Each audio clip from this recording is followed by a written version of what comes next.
We have the supply chain fund, and the supply chain is really the one where we finance businesses that are associated with the Anglo American procurement and supply chain.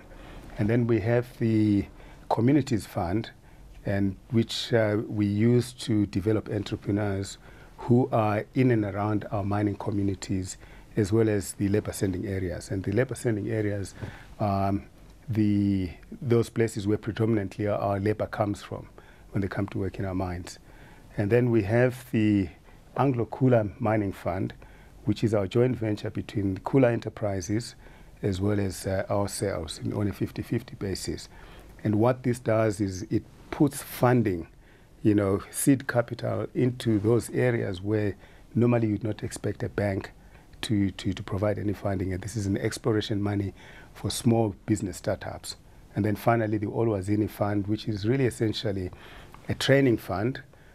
We train the entrepreneurs, and then from there on, and then we assist them with business plans, and then we help to fund them so that they can then manage their own businesses. We're trying to graduate people out of an informal type setting or an informal sector and put them into the mainstream of the economy. And it's good that they should pay taxes, and that is how the economy will grow. Let's just take a look at some of the broader issues the mining industry is facing at this stage. Power in South Africa is a key concern for all industries, and the miners in particular. Now, Eskom recently came out saying that they need the mines and coal mines to invest around 100 billion rand by 2018 to meet the shortfall in coal.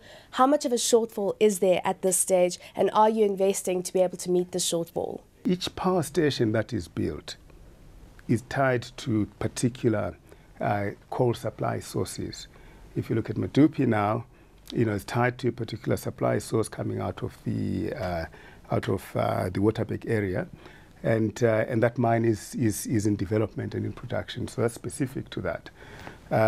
When Kusile comes on stream, that again will be tied to a particular mine, which is out of Anglo American, and others.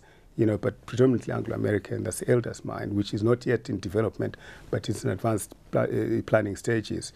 So those mines, those size projects, you actually only plan them against specific supply sources because it's got to be long-term. So have you gone into supply contracts for those? Well, Kusile is in negotiation at the current stage. Because the mine hasn't started development yet, and Kusile is also in early stages of development. But around the countryside, there is a lot of coal in South Africa, but the key is that is the infrastructure shortages in the areas where that coal is. For instance, the Waterberg area, we do not have a rail, in that part of the world. We do not have enough water. Now, with the constraints around infrastructure, naturally the developments there are not going to take place until that's done.